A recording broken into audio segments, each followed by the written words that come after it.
ये तकरीबन 125 साल पुराना कब्रिस्तान है। जो लोग भी यहाँ पर दफन हुए उनकी तस्वीर भी उनकी कब्रों के ऊपर अवेजा की गई हैं। जो लोग यहाँ पे दफन हैं और वो उनकी एक यादगारी के लिए पिक्चर की ये साहब या ये लेडी या ये वो कब्र है जो कि 1900 की है, आज से 125 साल पुरानी। ये अभी भी लिखा हुआ है। ये वो कब्र मौजूद है जो सुपरिटेंडेंट ऑफ पुलिस लायलपुर जो के मर्डर हुए थे, ऊपर मेंशन भी है। पुलिस ऑफिसर थे, सुपरिटेंडेंट थे, इनका मर्डर हुआ था, इनको यहाँ पे दफन किया गया।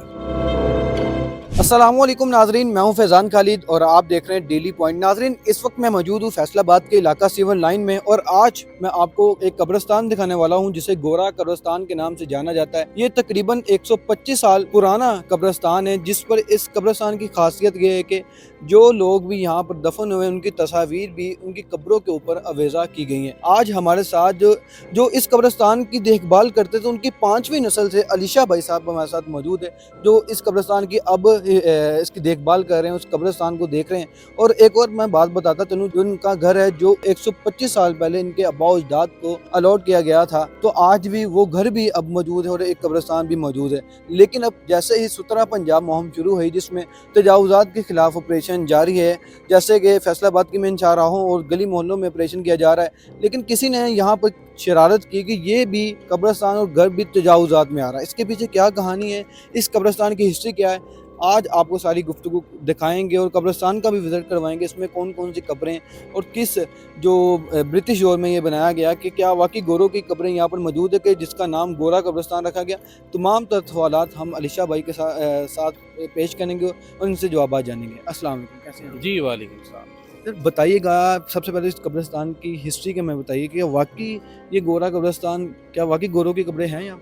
जी बिल्कुल, गोरों की कब्रें हैं और आपके गोरों की कब्रों के ऊपर जो पिक्चर्स हैं वो भी आप देख सकते हैं। और इसका तो नाम ही फैसलाबाद में गोरा कब्रिस्तान है, गोरा ग्रेवयार्ड जो है। तो आप इसका जो मेन बोर्ड है जिसके ऊपर जो हदायत वगैरह लिखी हुई हैं, आप यहाँ पे आप देख सकते हैं इसको तो। क्या वाकई 1900 की कब्र मौजूद है यहाँ पर? जी बिल्कुल है, मैं आपको दिखा सकता हूँ। यहाँ पे 1900 की कब्र मौजूद है, 1904 की है, 1908 की है, 12 की है, 15 की है, मतलब 1900 दौर तो की है। एक सदी पुरानी यहाँ पर कब्रें जी मौजूद बिल्कुल हैं। मौजूद है। तो आइए उस कब्र पर चलते हैं। जी नाजरीन, ये वो कब्र है जो कि 1900 की है, आज से 125 साल पुरानी। ये अभी भी लिखा हुआ है। बाकी की तफसील हम भाई से जानेंगे। भाई बताइएगा कि इस कब्र की क्या हिस्ट्री और किसकी ये कब्र? ये बेसिकली 1900 की कब्र है और ये कोई बच्चा था, कोई चाइल्ड था जिसकी ये कब्र है और ये 1900 की है।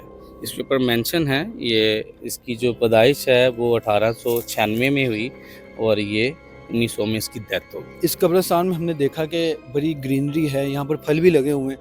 कि आपके अब्बा अजदाद ने कि ये जो उन्होंने पौधे लगे हैं आज फल दे रहे हैं? जी बिल्कुल, ये मेरे जो हैं दादा ने लगाए हैं, उसके बाद मेरे वाले साहब ने लगाए हैं, बल्कि मेरे परदादा के हाथ के लगे हुए भी दरख्त भी यहाँ पे मौजूद हैं। और यहाँ पे ऐसा भी है कि कुछ लोगों ने जो है वो हमें डरा धमका के कि जी ये हमारे दरख्त हमारे हैं, ये गवर्नमेंट के हैं, तो हम उनकी तरफ से मतलब जो है वो हमें बता के और ये काटे गए हैं। और काटने के बाद उन्होंने आई डोंट नो कि मतलब उन्होंने कहाँ किए हैं, बेच दिए, सेल कर दिए, क्योंकि जो मेरे बाओ-अजदाद में लगाए हुए थे। तो क्या आपके अब्बा अजदाद की यहाँ पर कब्रें मौजूद है? जी बिल्कुल है, मैं आपको दिखा सकता हूँ। यहाँ पे मेरे ग्रैंडफ़ादर और ग्रैंडमदर की है कब्र मौजूद है। और मेरे अभी जो ग्रैंडफ़ादर हैं, मतलब जो मेरे दादाजी हैं, बल्कि उनके वाले साहब की कब्र यहाँ पे है, वालदा की कब्र है, मेरे दादाजी अभी हयात हैं।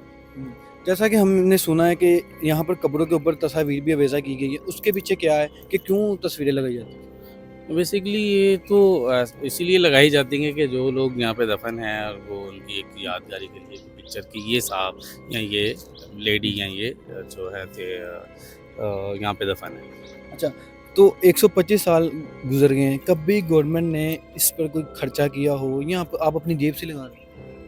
एक्चुअली तब से तो अपनी पॉकेट से ही कर रहे थे और लास्ट 2 इयर्स में सब उन्होंने जो है गवर्नमेंट ने ये दीवारों को जो है उन्होंने ये 5 फीट की थी, अभी उन्होंने 10 फीट की हैं। इन्होंने दोबारा से रिकन्स्ट्रक्टिंग किया है, यहाँ की मेंटेनेंस की है। कुछ जो है वो आपको दिखा भी सकते हैं, ये सोलंग्स वगैरह लगे हैं यहाँ पे। तो ये गवर्नमेंट की जो है उनकी तरफ से हुआ है, ये हम उनको उसके अलावा उसके अलावा कभी कुछ नहीं हुआ। मतलब यहाँ पर जो भी इलेक्ट्रिसिटी यूज़ होती है दूसरे का? और यहाँ पे जो भी हम लोग जो एक्सपेंस होता है वो हम अपनी पॉकेट से करते हैं। यहाँ पे इलेक्ट्रिसिटी का है, यहाँ की देखभाल है, यहाँ की पौधों के एक्सपेंस, यहाँ मतलब यहाँ की जितनी भी मेंटेनेंस है वो हम लोग खुद से करते हैं। जैसे कि यहाँ पर बातें आ रही हैं कि आपका घर तजावुज़ात में आ रहा है, ये बाद में आपने बनाया है कि तब से ही अलाउड है? नहीं, नहीं, ये तो हमारा जो कब्रिस्तान है ये 1900 का है, तो ये जो हमारा घर है ये 1900 के दौर का ही है, 1900 का है। तो 125 साल पुराना है, तो ये कैसे हो सकता है कि हम लोग बाद में यहाँ पे, क्योंकि यहाँ पे 1900 की कब्र हमारे यहाँ पे रहने की वजह से, बाओ-अजदाद की वजह से आज भी यहाँ पे मौजूद है और आप देख सकते हैं। जी नाज़रीन, जैसा कि आप देख सकते हैं कि अभी भी कब्रें देखो तो लगता ही नहीं है कि ये 100 साल से ज़ायद पुरानी कब्रें हैं। वो सिर्फ़ इनके और इनके आबाओ-अजदाद की जो मेहरबानी है इस कब्रिस्तान पे आज भी ये उनकी हिफाज़त करते हैं। और कब्रिस्तान को देख सकते हैं किस तरह ग्रीनरी यहाँ पर है, यहाँ तक के फल भी आप मेरे बाईं जानिब देख सकते हैं कि यहाँ पे फल भी अभी तक लगे हुए हैं। अली शाह भाई, ये बताइएगा कि अब आपको मौजूदा इंतज़ामिया और पंजाब हुकूमत से क्या अपील करना चाहिए? अब मैं तो उनको यही रिक्वेस्ट करूँगा कि वो यहाँ के जो यहाँ की सारी जो है यहाँ के हमारा जो हैंडओवर जो सारी चीज़ें हैं, तो वो उनको ऐसे ही एज़ इट इज़ हमारे हैंडओवर रहने दें, क्योंकि हम लोग बाओ-अजदाद से हमारी बड़े इमोशंस, हमारी बड़ी फीलिंग्स इसके साथ वाबस्ता हैं, क्योंकि मेरे ग्रैंडफ़ादर, मेरे ग्रैंडमदर की कब्र भी यहाँ पे है और हम लोग 125 साल से इसी जगह पे परवरिश पा रहे हैं। मैं यहाँ तक कि मेरे अभी मेरे आगे बच्चे भी जो यहाँ पे यही मतलब यहाँ पे पैदा हुए और यहाँ पे बड़े हुए। अच्छा, तो किसी घोड़े की यहाँ पर कब्र मौजूद है जो अब आपको पता हो या कोई गवर्नमेंट अफसर हो? जी, बिल्कुल है, बल्कि ये है ही गोरा कब्रिस्तान, तो सारी गोरों की कब्रें हैं और बिल्कुल है, मैं आपको दिखा सकता हूँ, आएँ मैं आपको उस कब्र पे लेके चलूँ। ये वो कब्र मौजूद है जो सुपरिटेंडेंट ऑफ पुलिस लायलपुर जो कि मर्डर हुए थे, ऊपर मेंशन भी है। इसके बारे में बताइएगा, ये कौन थे और क्या इसकी हिस्ट्री? ये पुलिस ऑफिसर थे, सुपरिटेंडेंट थे और इनका मर्डर हुआ था, तो ये इनको यहाँ पे दफन किया गया। जी नाज़रीन, जैसा कि आपने देखा, ये गोरा कब्रिस्तान जो कि फैसलाबाद की एक तारीखी विरसा है और ये वो घर है जहाँ पर अली शाह और इसके जो आबाओ-अजदाद रहा करते थे, वो रह भी रहे हैं। और अब ऐसा क्या हुआ कि ये सवाल मैं आपके ऊपर ही छोड़कर जा रहा हूँ, जो ख़ानदान 125 साल से इसी कब्रिस्तान के साथ इनकी देखभाल भी कर रहा है और रह भी रहा है, कि ऐसा क्या हुआ कि आज के दौर में ये तजावुज़ात में आ रहा है। क्या अगर ये घर तजावुज़ात में आ रहा है तो क्या ये कब्रिस्तान भी तजावुज़ात में आ रहा है, जो कि 125 साल बाद हुकूमत को याद आया? मैं इंतज़ामिया से ये अपील करता नज़र आऊँगा और कमेंट सेक्शन में आपका भी वेट करूँगा कि क्या वाक़ई एक मतलब कहा जा सकता है कि 125 साल बाद ऐसा क्या हुआ कि ये तजावुज़ात में आ गया? इसी के साथ मुझे इजाज़त दीजिए और अल्लाह निगहबान।